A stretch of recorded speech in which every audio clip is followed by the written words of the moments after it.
Hi everybody, welcome back. It's me, Mrs. Demers, and guess where I am? Can you take a guess? I'm here with a few of my friends at the Buttonwood Park Zoo. Yep. And today, guess what? Can you guess what our story is going to be about? If you guess the zoo, you're right. I have a great book today.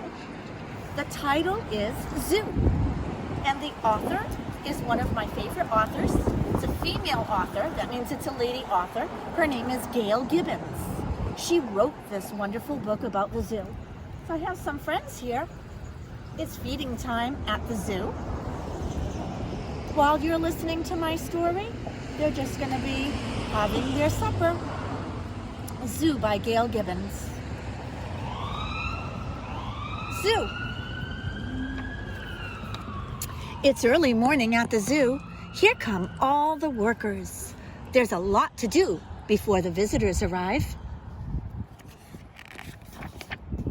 Some workers sweep walkways. Others open up their souvenir stands and set out their displays. Food vendors snap open umbrellas and put the first hot dogs on the grill. Popcorn pops. Balloons fill the air.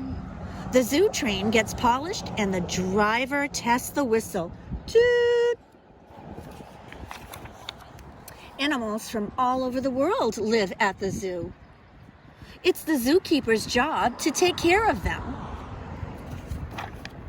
Each zookeeper usually takes care of one kind of animal. First thing every day, the keepers check on their animals. Are they safe and sound this morning? The keepers wash down and clean out their exhibit areas. Some animals can be dangerous, so the zookeepers must protect themselves. They will move a dangerous animal to a separate part of the cage. Once the door is locked, they can begin cleaning.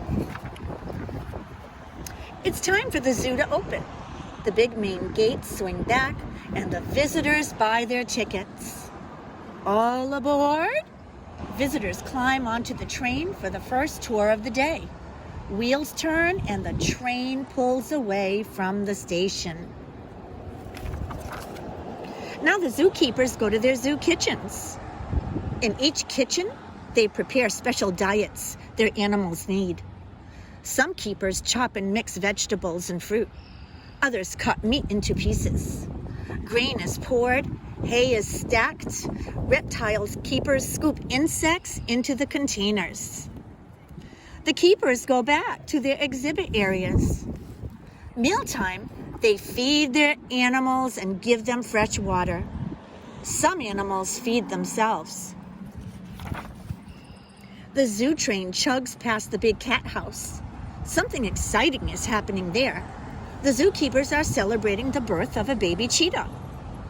Most zoo babies are born right into their exhibit areas. The keepers and a zoo veterinarian use a TV monitor to keep a close watch on the mother and the new baby. But some babies are born in special zoo nurseries. Keepers must raise these babies until they are big enough to go to their exhibit areas. Crack! A baby alligator creeps out of its shell. This exhibit is where the baby alligator will be released when it gets bigger. It will feel right at home here. All the zoo exhibits are designed to be like the animals' natural homes in the wild. Lions roam over acres and acres of grassy land. A fence and a moat keep the lions and the visitors apart. The sea lions have a pool to splash in, and they have a special feeding time. Visitors crowd around to watch them catch their food. Monkeys swing from branch to branch in big cages. Snakes slither over sand and wrap themselves around logs. The snake exhibits are behind glass. The zoo builds new exhibits from time to time. The jungle birds are soon going to have their own tropical forest. Pipes are installed for a waterfall. Palm trees and ferns are planted. This new exhibit is a zoo within a zoo. It's called the Children's Zoo.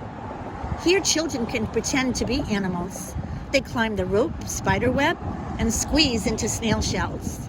They pop up from gopher holes. There are barnyard animals to pet. Children can feed the animals too. And a zookeeper gives donkey cart rides. Sometimes zoos trade animals. The children's zoo traded a camel to get a new baby llama. The young llama will stay at the children's zoo until it's full grown. When a zoo animal is sick or injured, the zoo must take care of it. At the elephant exhibit, the keeper has called a veterinarian to come and examine an elephant with an upset stomach. The vet gives the elephant medicine. She'll be fine in the morning, he says. Some animals must be taken care of at the zoo hospital. The lion has a toothache. The vet has given him a shot, so he will go to sleep. She finds the bad tooth and pulls it out.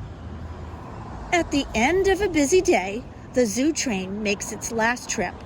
Snack bars close, and the vendors shut their umbrellas. Visitors buy last-minute souvenirs before they file out the main gates. The gates swing closed, and a night guard locks them. The zookeepers check their animals one last time. Now all the workers can go home. A guard sets out to patrol the empty walkways, and the animals settle down for a quiet night. The end. I hope you enjoyed our story today, titled Zoo by Gail Gibbons at the Buttonwood Park Zoo in New Bedford. I hope this story reminds you maybe to sit when you have a few moments. Draw a picture of animals that you've seen at a zoo.